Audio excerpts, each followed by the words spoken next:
Hey everybody, so we just did a full countdown because that's the time you need to sort Instagram Live out, and Instagram Live isn't working, but we are streaming live. We're on Facebook, we're on LinkedIn, we're on YouTube. I think we're even on X. We're everywhere, just not Instagram. So there we go. Hey everyone, how are you doing? Let us know in the comments if anybody's here live. Helen and I are going to be doing a few more lives over the coming weeks because we like to connect with people, and we think sometimes it's just nice to be able to chat about different topics and subjects that are aligned with what we do here at Success School. Going to do it a bit different today, aren't we, Helen? I'm basically going to say you get to be a host of Success School today. I love it. It's handing over the power. Honestly, it's amazing, this. And I think it'll be really nice to see people to see you answering the questions rather than asking them for a change. So I love this. I think it's going to be really, really good. So today we're talking about online courses, aren't we? And some red flags to look out for when it comes to them and your opinions on all this. So this could be interesting. Yeah, I think the whole industry. Hang on, I'm just going to get TikTok live on there as well. We're multi-streaming, Ellen. We're everywhere. I think the whole industry, comes under a lot of fire. And by industry, I just mean the online teaching space, whether that's, online courses, memberships and things like that. It comes under a lot of fire. There's a lot of people skeptical and cynical about that kind of stuff. And I think with good reason, because there is a lot of shit out there. People do get burned. I've definitely had great experiences and awful experiences.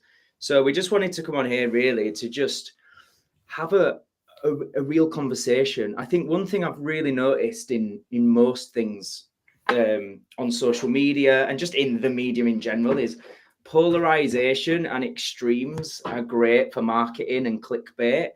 They're not great for helping people make informed, solid, sound decisions. I think you need to be able to listen to more long form, proper conversations and hear the nuance. So that's kind of the idea for this, wasn't it? Is just to do a bit more of a chat, the good, the bad, the ugly, and everything in between. Yeah. Helen's the good, and I'm the bad and ugly. So there we go. Yeah, we're going to have a little bit of a deep dive, aren't we? And get into some difficult questions as well. We're not going to, we're not going to skirt around it. We're going to go really deep on this. So I think, are you TikTok ready? Yeah, we're on. We're good. And I just want to say, anybody watching, wherever you're watching, let us know in the comments what where you're watching from, and if you've any questions on this, just stick it in the comments. Grill us on this subject, because I think it's good to have and ask the difficult questions. That's something we spoke about before, isn't it? This is what people need in a world where it's really hard now. As much as on one hand, I think you've got so much opportunity, which is incredible, then on the other side of it, you've also got a lot of confusion, a lot of misinformation, a lot of people selling the dream. So we want to just try and be the voice of reason in the middle of it all, I guess. Definitely. And a lot of people that are once bitten, twice shy as well, where they have had a bad experience and then they write off an entire industry and all the rest of it based upon that, because that's the only experience that they've had, which is a negative one. So I think it's really interesting to discuss that and to talk about all aspects of it and why that happens and how it can be avoided as well. So I actually did a TikTok video the other day about that. And I was saying on there, like, it's such a bad example, but it's the one I always think of. And it's awful as well. It's a horrible example, and I apologize, but it's Harold Shipman. Those of you might know as a famous doctor who murdered a lot of people. And it's just that, and obviously it's a bit of an out there example. It's quite an extreme example, but the point really is just that, that's a really qualified, well-educated doctor that still did really bad, terrible things. We don't write off all doctors and the whole industry just because you get some bad eggs in it. And I think that's something that happens with the online space, is you do have people with bad intentions. And that was what I was saying on the piece of content is, you have got, basically you've got dickheads in every industry, in the police force, doctors, like any industry. You've got people with bad intentions that do bad things, and you've also got lots and lots of great people as well. And I just think we're living in an age with the whole short attention span content on social media, where we just quick to make a judgment and go, they're all scammers, that's a load of crap or whatever. And we're not having proper conversations as much anymore. And that's what we want to try and do a bit differently in it. Yeah, and total cancel culture as well, which in itself. Ooh, are we going into that? Well, I said it to you the other day, and I said that cancel culture needs cancelling, because you can't cancel an entire industry because of some people had a bad experience. It doesn't make any sense. Like you said, it's just jumping to conclusions. It's jumping the gun way beyond, any reasonable sort of doubt, isn't it? It's generalizing. And yeah, and there's a lot of that. And I think as well, just following on from that point, there is a lot of, we've got people make mistakes. Mm-hmm. Some people are just arseholes. Some people have bad intentions. Some people are just purely out for themselves, but also people can be misled. They can think it's well-meaning what they're doing, and they can make mistakes. And I've always said, and you hear a lot of influential people and inspirational people talking about, failure is the way to success. And what they're meaning is taking risks, making bold decisions, giving stuff a shot, and getting it wrong is how you learn to get it right. And again, what you're referring to there about this whole thing of if somebody says something that's not completely politically correct, or they make a bad move or whatever, there does feel to be this movement to just jump on that person and say that person should lose their job, person should be cancelled, and I just think I always try as best as I can to think long term. And I think overall is this attitude net positive or net negative? If we act in that way, is long term, if you go below the surface of immediate emotion of, well, that's not right or whatever, is that response of, right, we'll get rid of that person so quickly before really talking out and thinking about it, is that overall positive? And I think a lot of the things that happen, they are too extreme and they're not good long term. And I think there's this notion that there is a cancel culture, and there's also a backlash of people saying it doesn't exist. It's, it's just people that deserve to not have a platform are now having consequences. I'm not sure that's fully true. I think there is an over exaggeration, and I think there is an element of whatever cancel culture is that exists. I definitely do.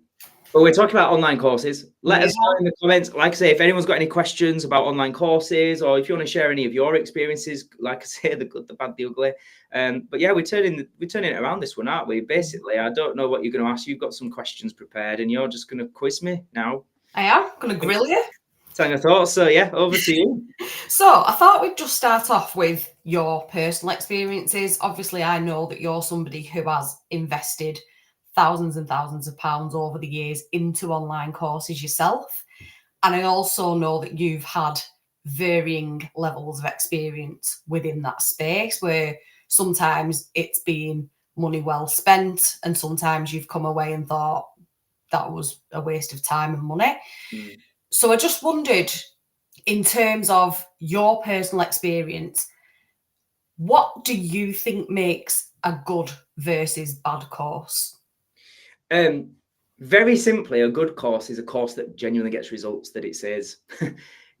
Let's just make it really simple. A good course is a course that delivers on what it says it's going to deliver and gets results for people.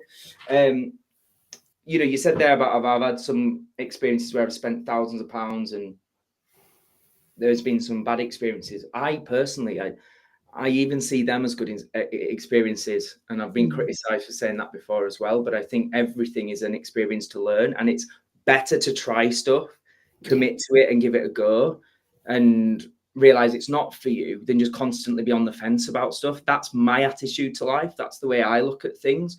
But in terms of what to look out for, I guess, is what you're saying, isn't it? Like the difference between what are the green flags and the red flags. So I would say, yeah, what are the results? What are the people that have done the courses? Like, are they the sort of people that you want to be? Are they getting the results that you want to get?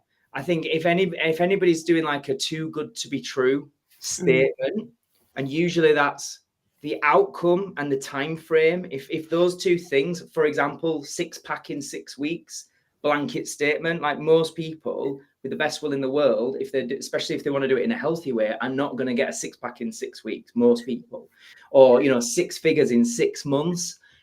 I think those kind of blanket statements that sound amazing Like, wouldn't we all love that? They're great marketing, but often the success rate of them actually being able to deliver that is going to be small to none, right? And anybody that does do that are the exception, not the rule. So I think looking at those claims and making sure they sound possible.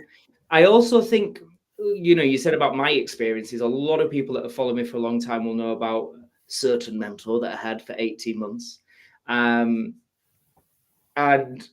when I reflect on that, you know, what were the red flags there? One that comes to me immediately would be that he painted the perfect life. He really did. Like, he appeared to have an amazing house, all these flash cars, great physique, great energy, positive mindset, you know, attractive wife, beautiful kids. From the outside looking in, it was as if he was painting this picture of, my life's amazing, and if you pay me loads of money, I'll teach you how to be amazing too, right? And I think when I worked with that guy for 18 months, and bit by bit the cracks start to show, and you realize, oh, he's got a temper problem, I didn't see that. And then you see, oh, actually this big amazing looking house is, and not that there's anything wrong with this, but it just, the picture he painted was as if he was super wealthy and owned it, and he didn't. He was renting it.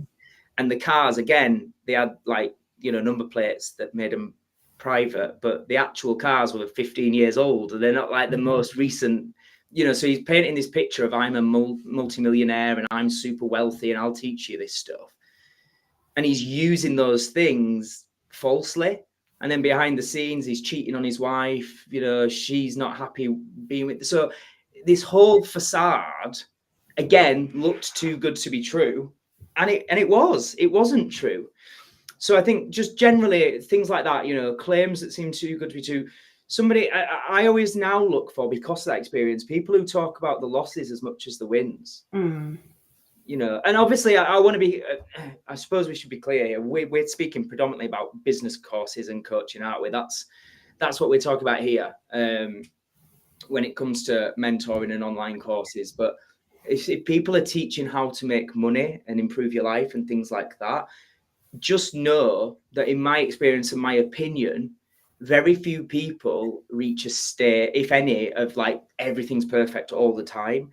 And so if they paint that picture that it's all always perfect, that's the thing to question. Is there anything for you? I'm just wondering if, like, I know you're interviewing me, but is there anything that, I mean, because you've done courses, but you've also been a big part of my journey. And was there anything that maybe I've not mentioned? I think just, yeah, for me, I think that last point that you touched upon is very important. That sort of like the person managing your expectations. And I think that's something that you've always done, is kind of been very clear that, like, this isn't going to happen without hard work. I can't just hand you a secret formula and suddenly you will have a successful business. You're going to have to do the work that I am telling you to do. And you're very clear about that. And also the thing of, like, it's going to take time. It's not going to be like, you're not going to change your life overnight. This is a journey. It's a process. You've got to trust the process, kind of thing. And I think for me, that would be a massive green flag if I was looking into a course and that was the kind of narrative being sold. It was like, this is, you know, this is the course, this is what we do, this works, but it will take time. And, you know, that would make me feel much more secure. And that's definitely what you've always done, and something that I think is massively important. I think as well, you know, I try and say as best as I can that it's not for everyone. Yeah. And I think that's another thing. If people are just saying everybody needs this, everybody should be doing this and that kind of thing, no, they shouldn't. Like, some people, it's not going to be for them. You know, some people, even if they did achieve that success, they wouldn't want to be working in that way and running their own business. And, you know, be entrepreneurship, generally, there is a lot of uncertainty. There is a lot of, you know, needing to put yourself out there and things like that. So I think, again, if people just sort of say, this is for everybody should be doing this, nobody should be in jobs and that kind of stuff, I think that's where it becomes more questionable, I guess. And also real pressure selling. Like, there's something that I teach, which is help people to buy. And what that means is, we're all, as human beings, we're all living in distracted worlds. We've all got a lot of different things going on in our life. And it's that difference between what we want and what we need. Sometimes the things that we need, we put off, right? Like what we need is to sort out our physique and get healthier and fitter. But what we want is the chocolate and the night out and the drinks. So we go for what we want versus what we need. So it's our jobs as course creators to, help move people towards what they actually need and what's going to actually benefit them. But that's not easy because people are distracted, people are tired, people have got all sorts of things going on in their life. So that's where they get into that mindset, oh, I'll think about it, or maybe Monday, maybe next week, maybe next month, maybe next year. So I talk about help them to buy by taking away those options, have an open and shut cart period and say, look, this is the time frame to get in. If you have any questions, feel free to ask me. But after this date, the opportunity goes away. But that's very different to pressure selling, right? So I want to be clear because it can feel like a fine line, but pressure selling is where it's like, well, you're stupid if you don't, and you should be doing this, and why aren't you taking out a loan because it's worth it? It's that kind of stuff. I would say, it's our job as course creators to make people aware, to really help them to buy, but not pressurize or force anyone into doing anything they're not comfortable with. And I think that's another thing to look out for in people's marketing styles. Definitely. And I think especially with like the kind of course that you run, which's got the live element to it, where you do the live coaching, there has to be a cut-off because you need that intake of people together, and then you take them through the process together. You couldn't leave the cart open indefinitely because then you'd have people joining at different times, and then it just wouldn't work. So it's not even about pushing people into, you've got to make this commitment now. It's like, well, we're going to start the process. So you're in or you're out kind of thing. Yeah, it's both. It's helping them to buy. It is a tactic. It is a technique that helps them go, I have to make a decision because by next week, there isn't the opportunity anymore. It's taken off the table. And it enables me with a program to be able to work with people live and work with a group of people through the process. So it's both, Yeah. So another thing that has come to mind for me is that recently there's been a lot of talk about how low the completion rate is of people participating in online courses. Yeah, I think it's like 3 to 5%. I mean, it says up to about 15%, but I did a bit of research and, you never know how accurate this kind of stuff is online, right? But it estimates around 5 to 15%. Some were saying between 3 to 5% of online courses actually get completed. Like, as in the people that buy it, about 5 to 15% actually complete them, which is a terrible number. Really is. And I think when people will have seen that statistic and read about that, they would have been like, wow, which I think adds weight to the, the kind of side of people that are saying, oh, it's a scam, it's this, it's that, because people aren't seeing these courses through. And I just was curious. I have my own sort of thoughts and opinions on, I wonder why that could be. But I was interested in yours as well. So to touch on mine, one was definitely what I was thinking was there's an awful lot of these low ticket courses out there. And I've bought them myself. I'm sure we all have, where, you buy a 6-week creative writing course for 25 quid and then you don't commit to it and you never finish it. And, I'm sure that so many of us have done that. But all of that will be counting towards the statistic, won't it, of uncompleted courses and people that aren't seeing these things through. And so I just wondered whether you think, obviously when people think of the scammy side of it, they're thinking of the high ticket side of things. Yeah. But these lower ticket courses will be contributing to the statistic and probably making up the biggest part of the statistic possibly. And I'm just wondering whether you think that the kind of lower ticket means lower investment, means lower commitment. People don't take it as seriously, they don't make it a priority, they're less likely to complete. Yeah, I think there's some truth in that. I think lower ticket, the upside of lower ticket is it does give people an opportunity to get some education, help, support that maybe they wouldn't have been able to get had it been more expensive. And there will be some people that take that opportunity, run with it and get results. So I think there's definitely a place for lower ticket. My personal experience is generally, and I'm guilty of it myself, right?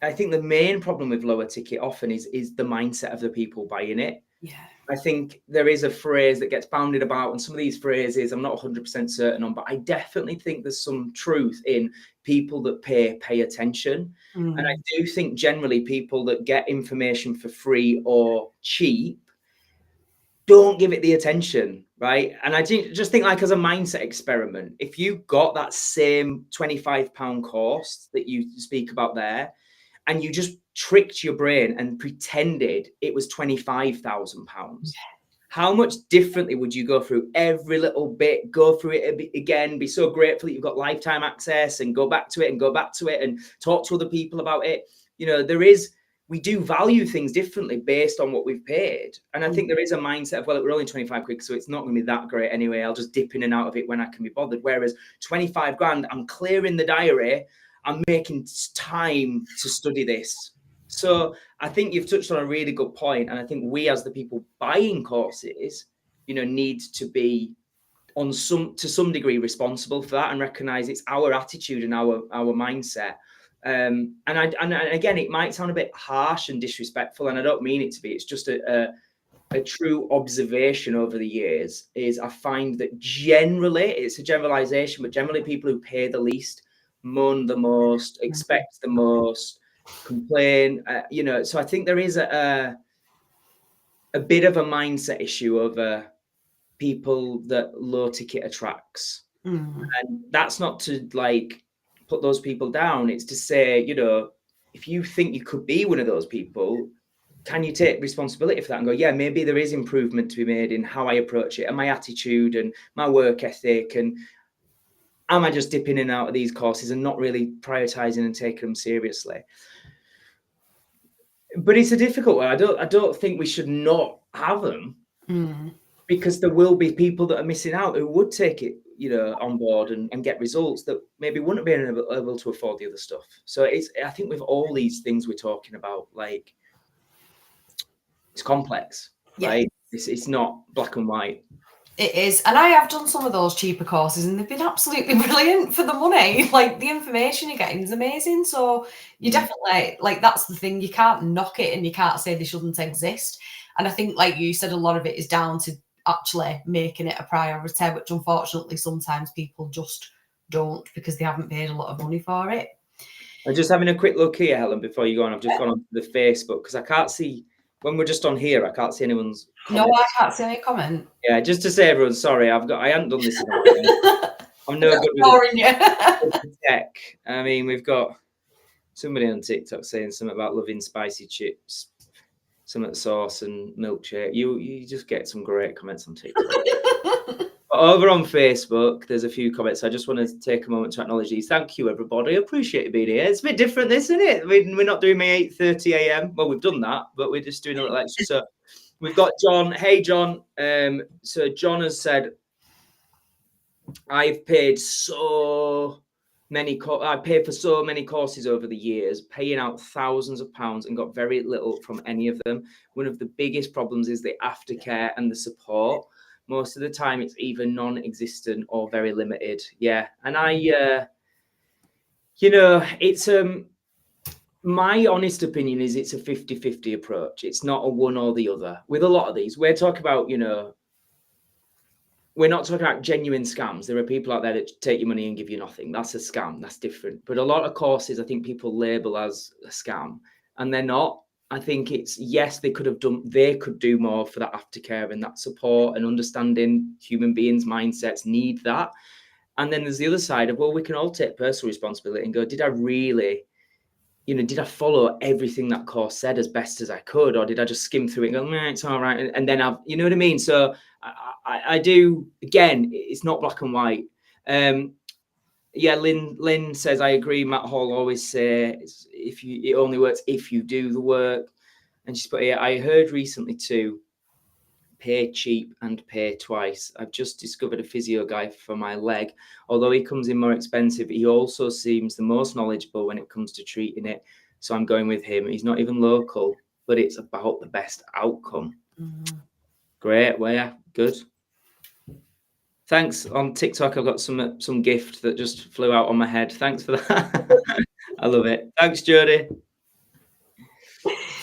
So, sort of following on from John's comment then, what do you think course creators could be doing better to sort of ensure that the students stay the course and to retain people's attention? And what do you think could be done there?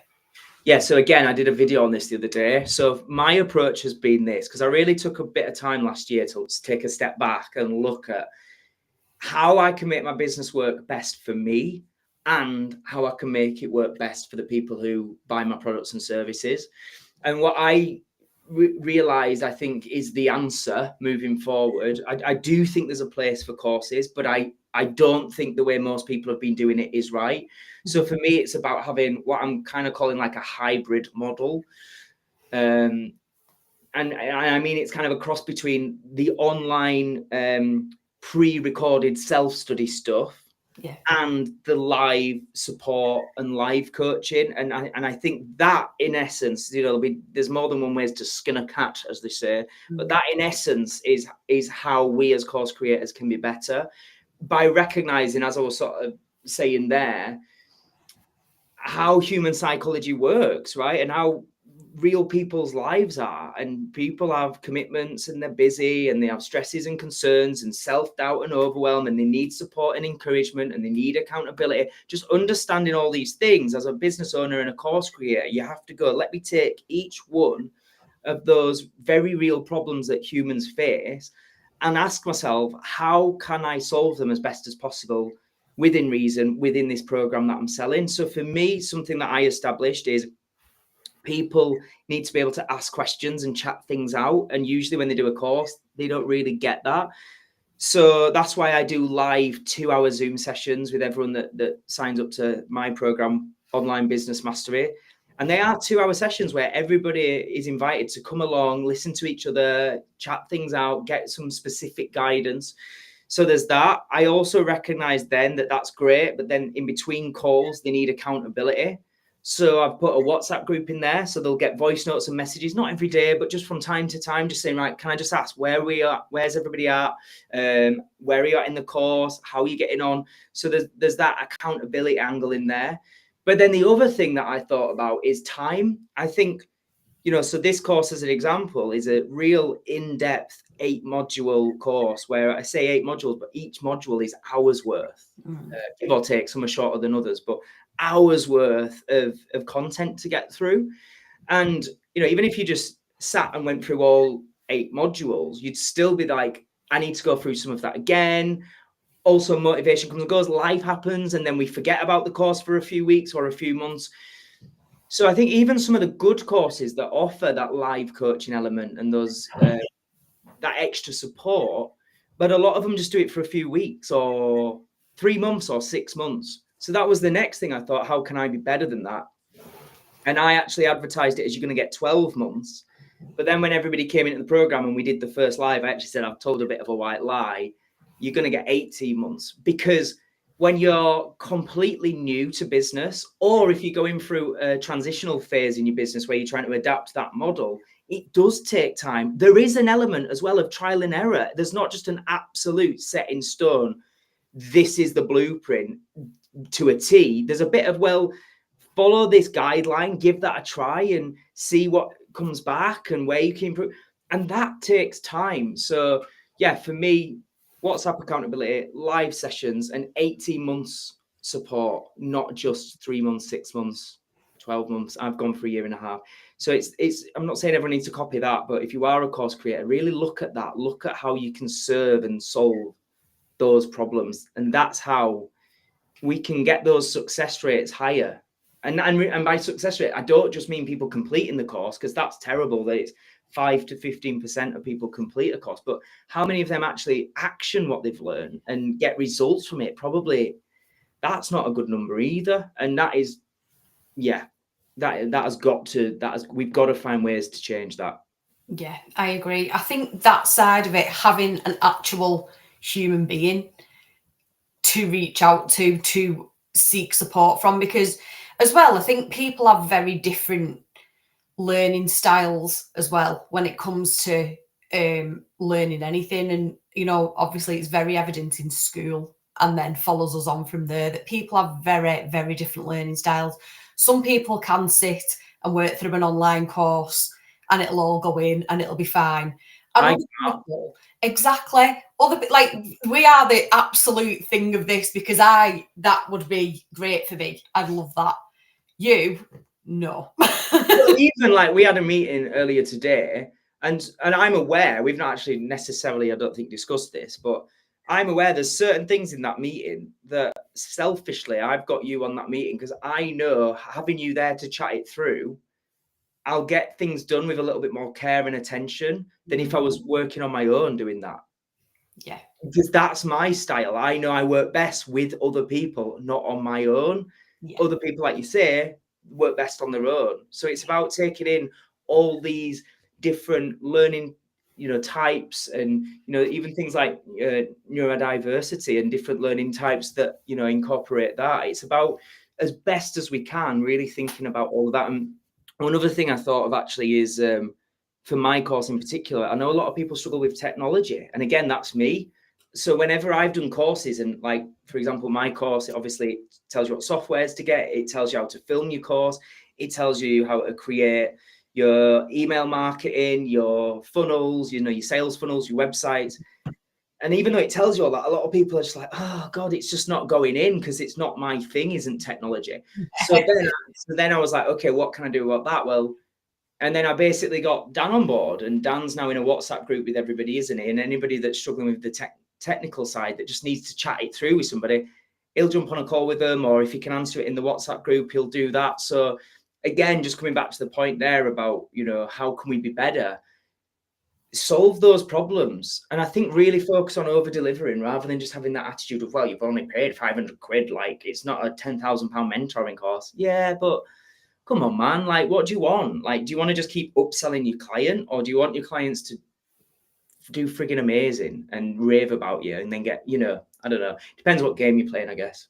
Yeah, absolutely that though. I think it's so important. And also like the sense of community as well, like you said, with doing the Zoom calls where people get to listen to each other, and so they're hearing each other's hurdles and obstacles and difficulties, which then makes them feel less isolated in that journey, because they can see that, like, okay, well, that other person's finding this difficult too. Or it'll preempt things for them because they'll hear somebody say, you know, oh, I'm struggling with this. They'll hear the solution to that. So then when they hit that point, they already know how to overcome that obstacle because they've heard it. And I feel like that live side of things, having been on some of those Zoom calls, has been huge.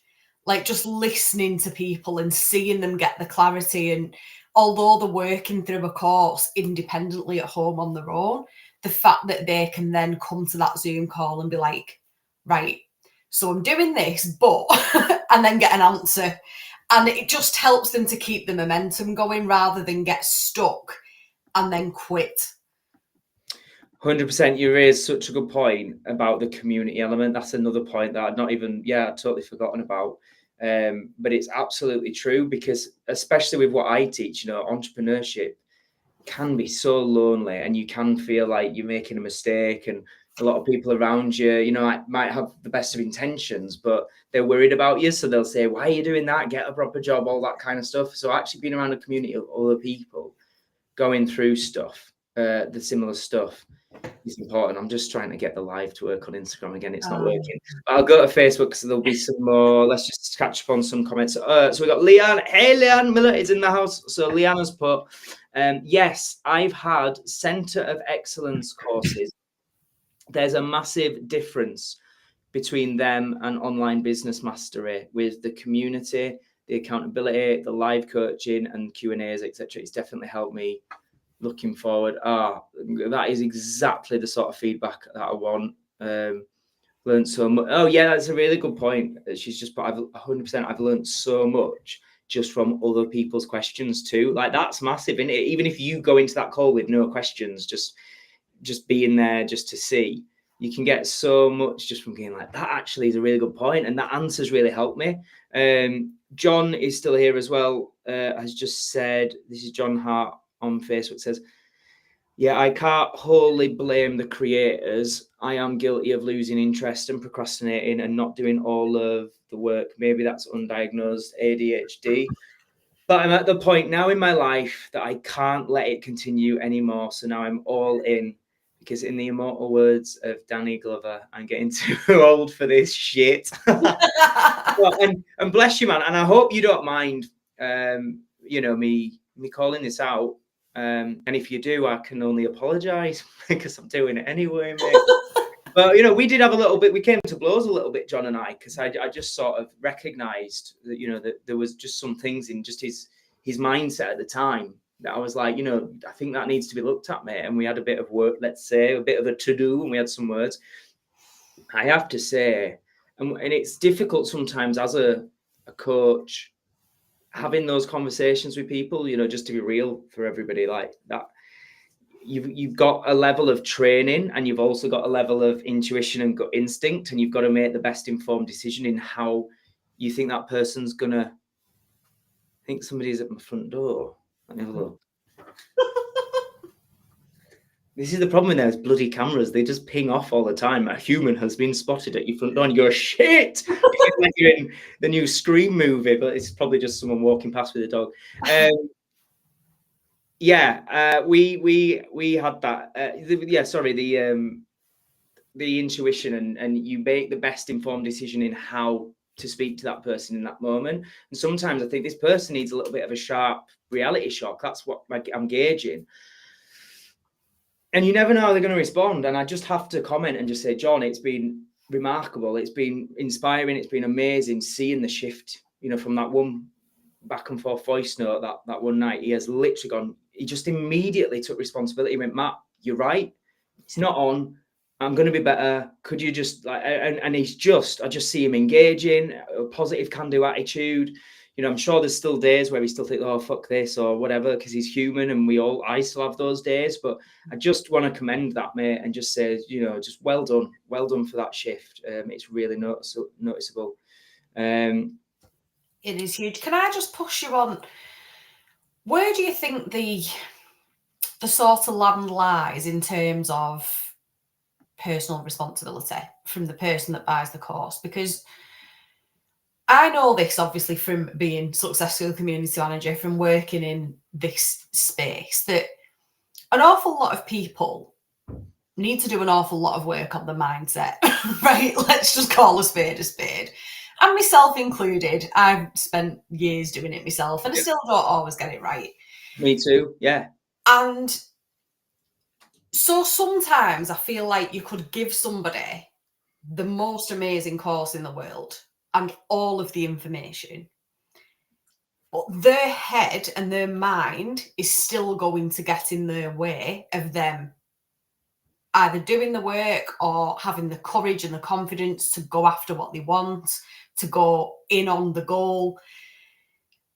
So how much of that is personal responsibility? Like, bearing in mind that some people haven't done any work on themselves and are going to get tripped up by their own self-doubt, like you said, by the opinions of others that they're going to take to heart because they haven't learned not to do that. How much of that can you, as a course creator, take responsibility for, essentially? None of it.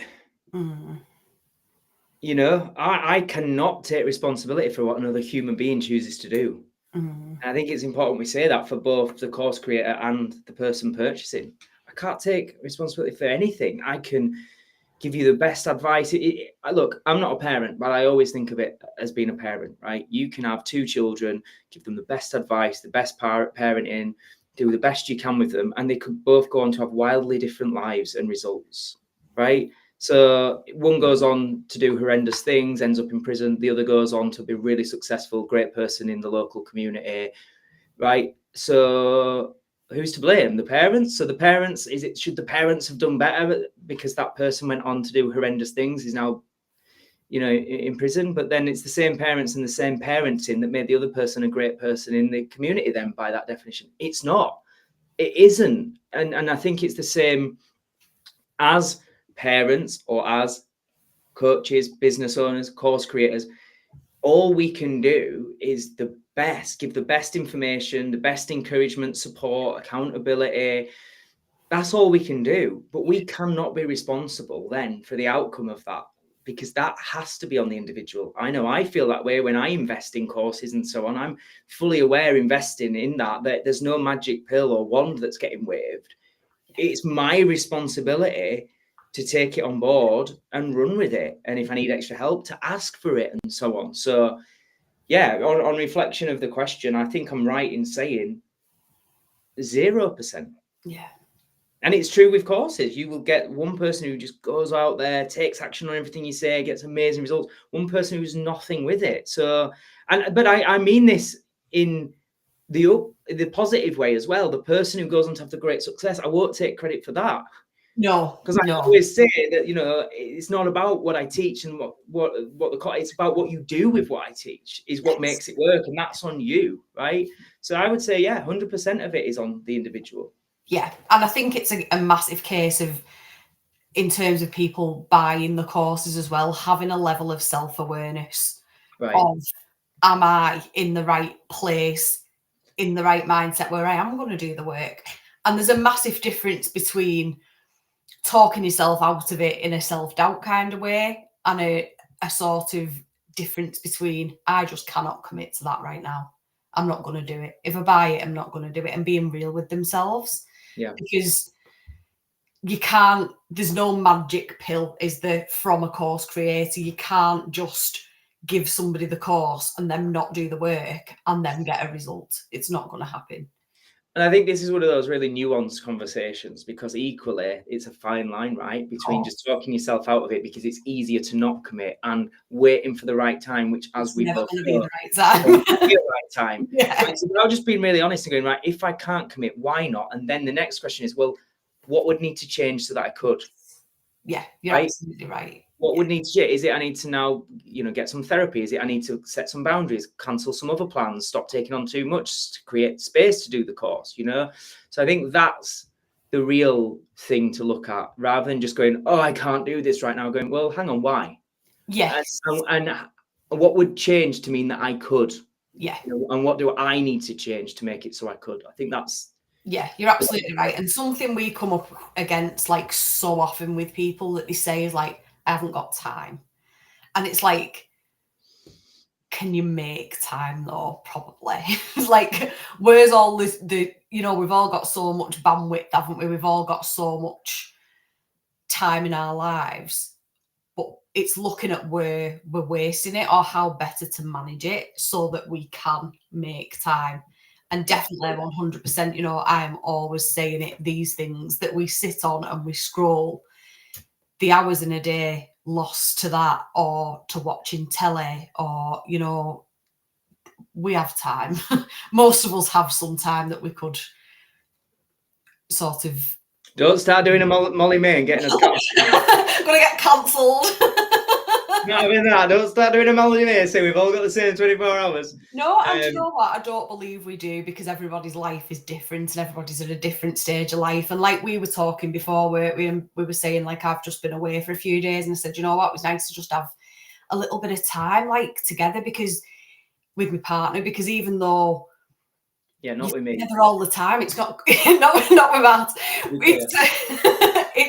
It's the quality of the time, isn't it? And even though, like, you might be at home and you might have time, technically, you're doing washing and you're doing cooking and you're doing, and it's not free time as such a lot of the time. It's about organisation of priorities. Yeah. And it's that saying, easy choices, hard life, hard choices, easier life. If you want it bad enough, it might not be easy making those choices, but you can do it. And I think that's the key thing. And it will be easier for some than others. And then, like you say, everybody has different circumstances. But if you do want change, I honestly believe, through my bones, there has never been an easier time. with the internet, with social media, with artificial intelligence, with the amount of free information, you know, there is everything you need if you prioritize it. And if it's hard prioritizing it, it's fucking hard, but go. Like, so what are you going to do? And the problem is, when stuff gets tough, it's easier to just say, well, it's too hard, I can't. Yeah. What's harder is to go, it's really hard, but how can I do it anyway? Yeah. That's what's difficult. But that's the mindset that's going to get you the results, because it won't always be easy prioritizing and making time. But you have to do that if you want the results. Yeah, and it's finding a way, isn't it? It's like, if you can't sort of see the way, it's finding a way, isn't it?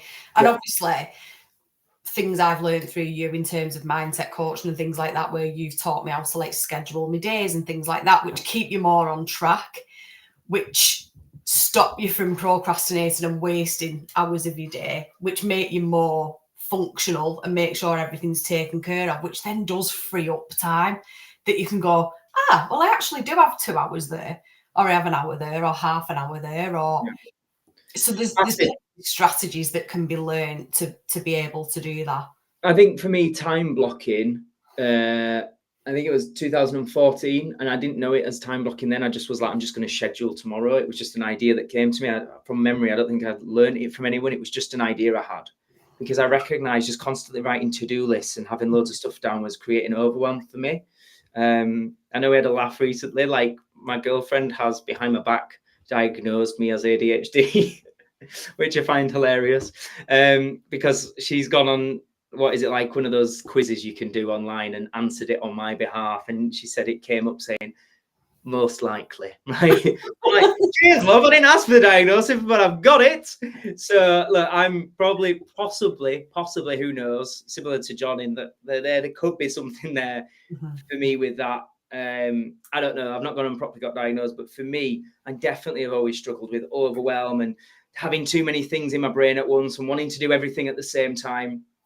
And that for me was a life changer. Like I say, 11 years ago, I just started time blocking. And like you say, it starts to all become simpler and clearer. And you find that time is there when you reprioritize that. So that is massive. And I still do it every day to this day. I've done it today, every hour time blocked. Me too. And what I've started to do now as well is I put my non-negotiables in first. Yep. So I put me in first, and then I put everything else around it.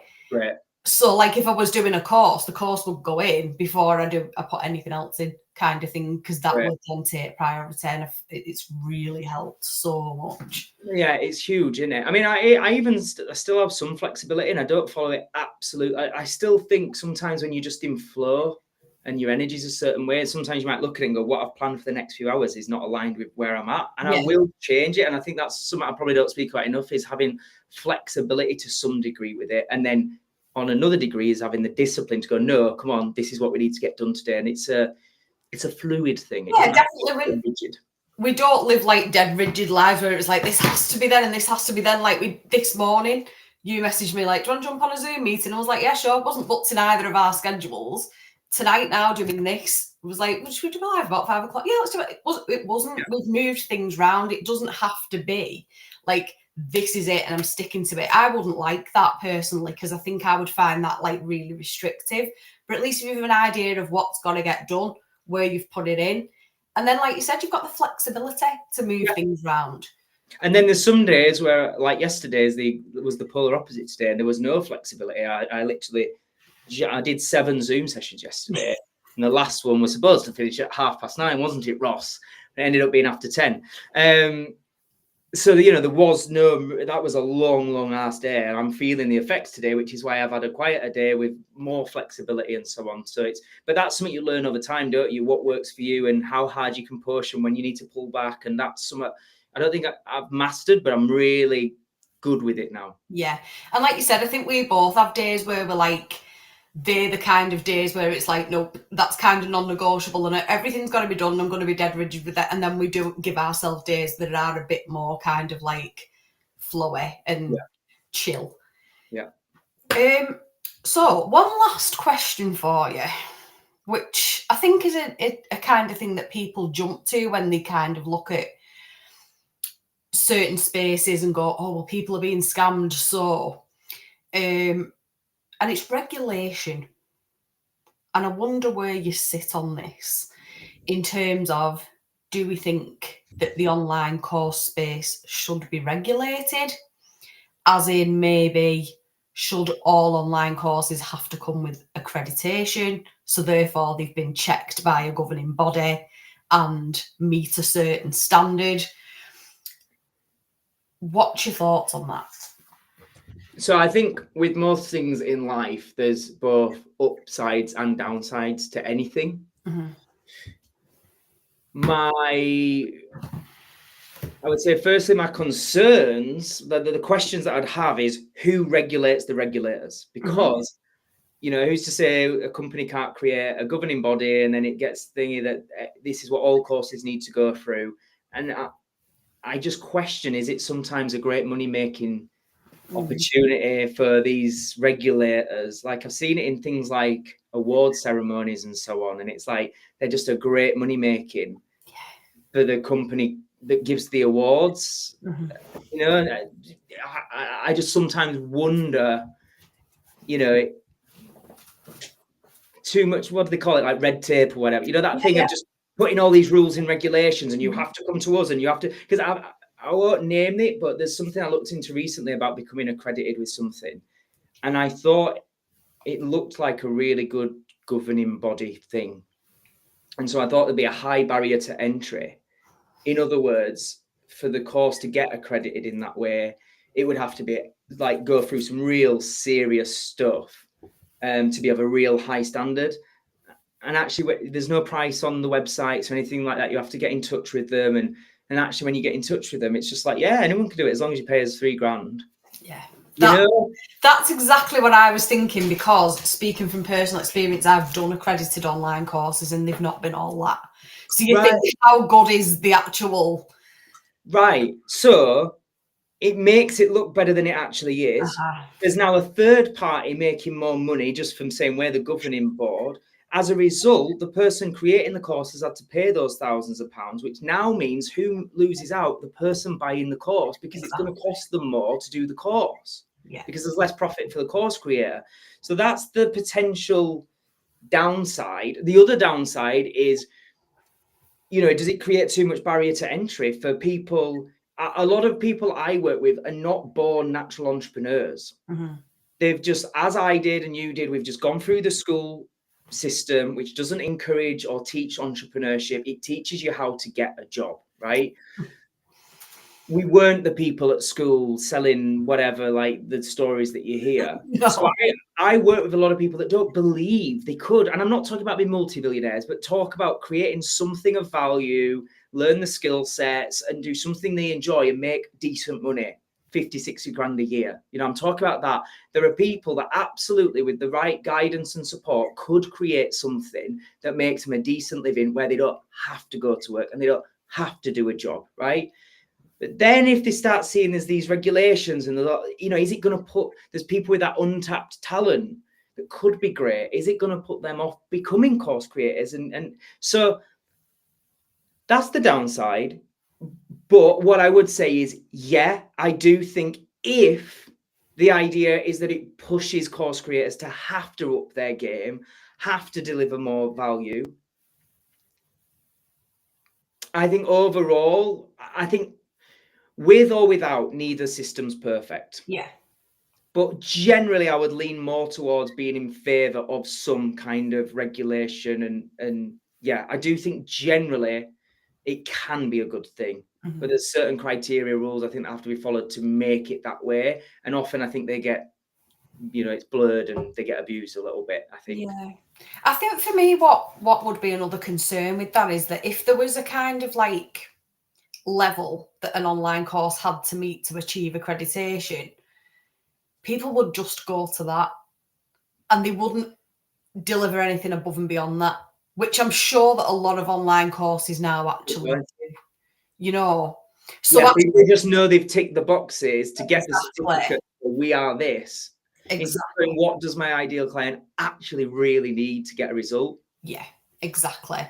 So actually, in some cases, it might not be a great thing at all, because it could actually mean that the people don't strive to deliver as good of a course. Essentially, if they had a tick box of you've just got to do this, this, and this, then it could actually take away. So I think there's massive kind of caveats to it. And like you said as well, I think the other thing is, I believe in lifelong learning. I believe education should be for life.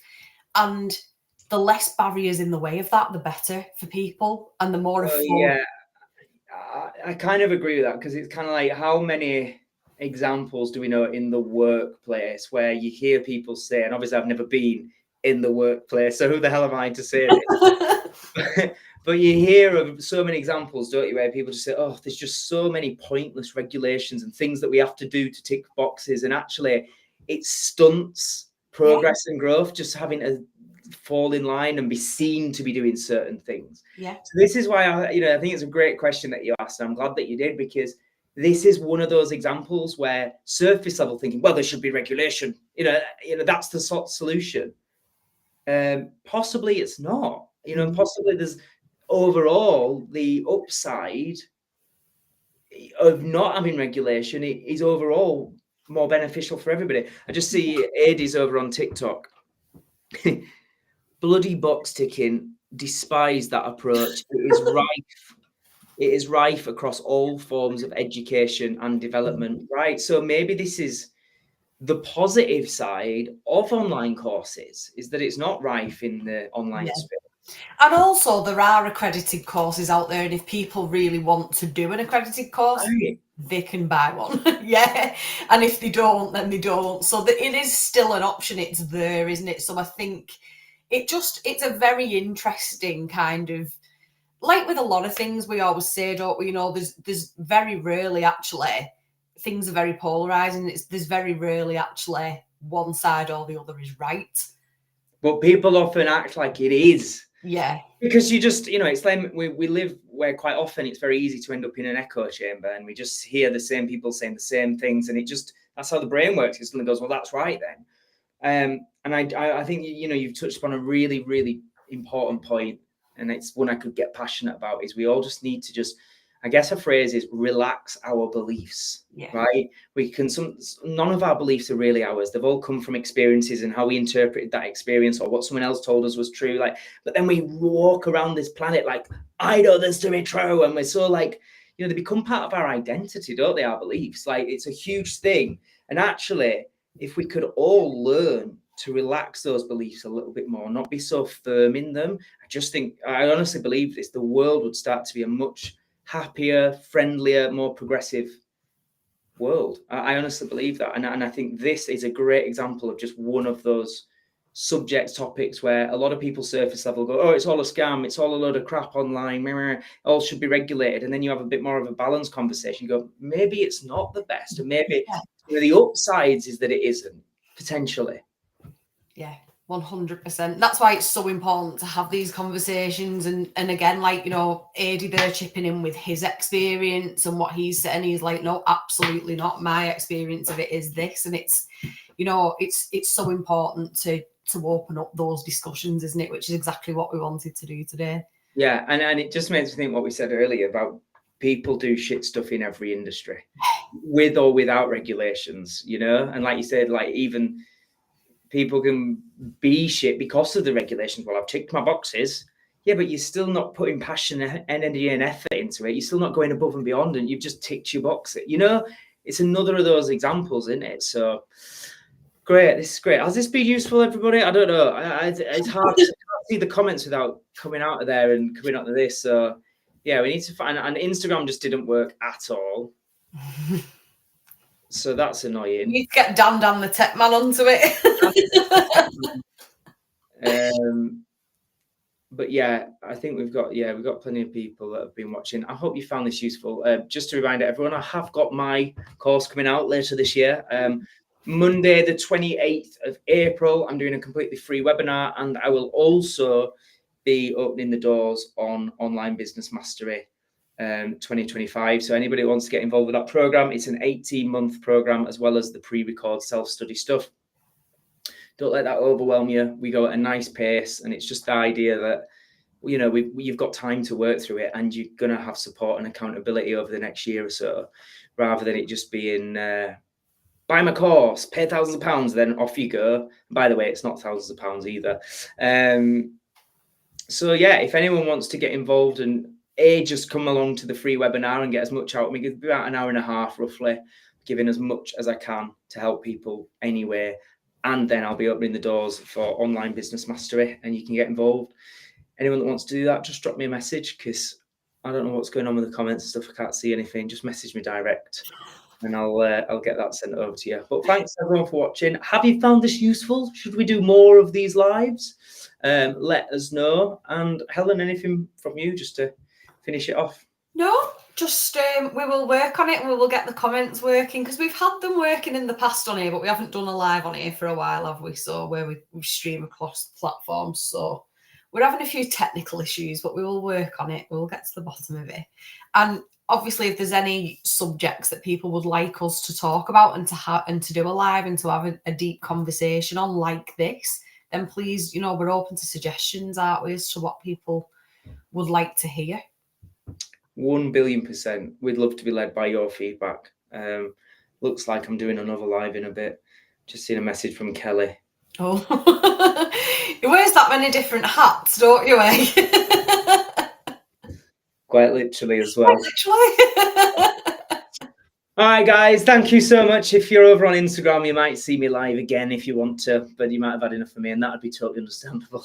But yeah, just thank you. Appreciate everyone listening. Hopefully it was a thought-provoking conversation, to say the least. But we appreciate you all, and we hope to see you again next time. Thank you very, very much. Thank you, everyone. How do I end this bugger now? Don't know, but I get to do the wave till you do. Live. See you, everyone.